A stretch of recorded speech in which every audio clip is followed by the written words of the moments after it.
Hi, Paul with Everdry Chicago. Today we're going to talk a little bit about protecting your foundation from the harshness of winter. Here I am, I'm in front of a gutter, a downspout. One of the things you want to make sure going into winter is that the downspouts and your gutters have an easy path for that water to escape away from the foundation.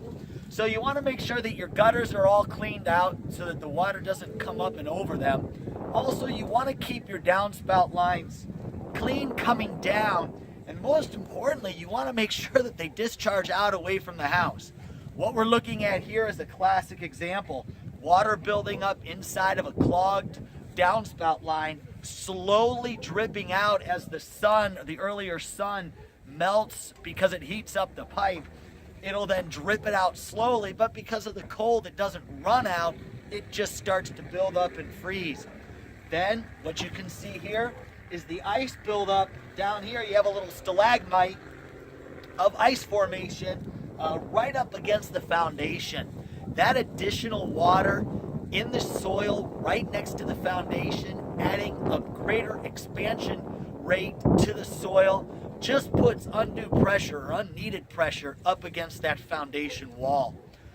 So one of the other things we're going to want to talk about, and we'll walk around over here, is the discharge line.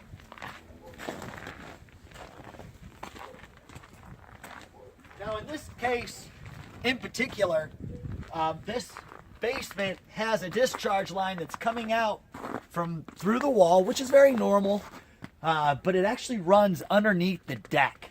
And that's a case that is really not good for the discharge of water. The deck sits so low to the ground that water, as you can see the snow, right now that water has nowhere to go other than right back towards the actual foundation itself. So you want to make sure that your discharge line is kept clear and that water has the ability to run downhill through that pipe so that it doesn't sit in the pipe. It actually runs away from the basement, and you want to get it at least a good 6 to 8 feet away from the actual foundation walls. Another thing you want to do in preparing your basement for winter is make sure that your window wells are clear so that water can run down through the window well into any drains. And you also want to make sure that the window, where it comes together with the actual concrete of the foundation or the block, whichever it is, that is sealed as well. That way no air movement comes in there and it doesn't create any kind of condensation buildup or movement or freezing in between. All right, we're right on the other side of where that downspout was that was leaked, that had that big icicle hanging off of it. And you can see right here on the wall, you can see the crack that's starting to work its way right up the foundation wall, right up through the actual brick. That's going to tell us that there's going to be a fairly large crack in the corner of the foundation on the inside as well. We could take and dig this up and we'll start to see those cracks running down the actual wall. So I'll take you and I'll show you where on a wall like this you can see a crack and the way that it should be properly fixed. Here we have another case where that crack runs all the way down the foundation wall. We're a big fan of actually stopping the water from getting into the foundation. A lot of companies out there like to just seal them up or put the water behind it. There are cases where that's acceptable, but in a case where you're actually trying to waterproof it, you do want that crack sealed up from the outside. And you can see here we've got that crack dug all the way down to the footing area. We've got a nice thick fibromastic tar applied to the outside. The next step will be to cover that with plastic. That's what those cracks look like. But again, you see them in the walls first, and then they work their way on down, and they got to be fixed the right way to make sure water doesn't come through them. And a window well, you want to make sure that it's protected well. All right, so that crack took a little more digging out than I had hoped for, but we finally got to it. We had to clear quite an area because the way those cracks move and the way that footer moves under the floor, never very consistent. So again, we have the crack coming down the wall. You can see the crack come right across the footing right here. The other thing you can see in this area is look how wet it is down up underneath the floor.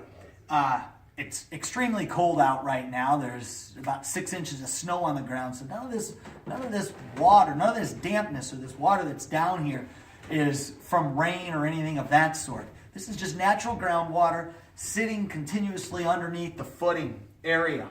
As you can see over into this area over here, we actually have water standing in the trench. That just again shows the erosion of the footer taking place in and around creating the cracks. So many people don't understand that the white powder that just mysteriously shows up on port foundation walls is actually a byproduct of water being in and around the foundation. You don't have to be seeing the water for your basement to be taking and being affected by the water. One of the calling cards that's very easy to detect water is building up in and around the foundation is this white line that you see right there.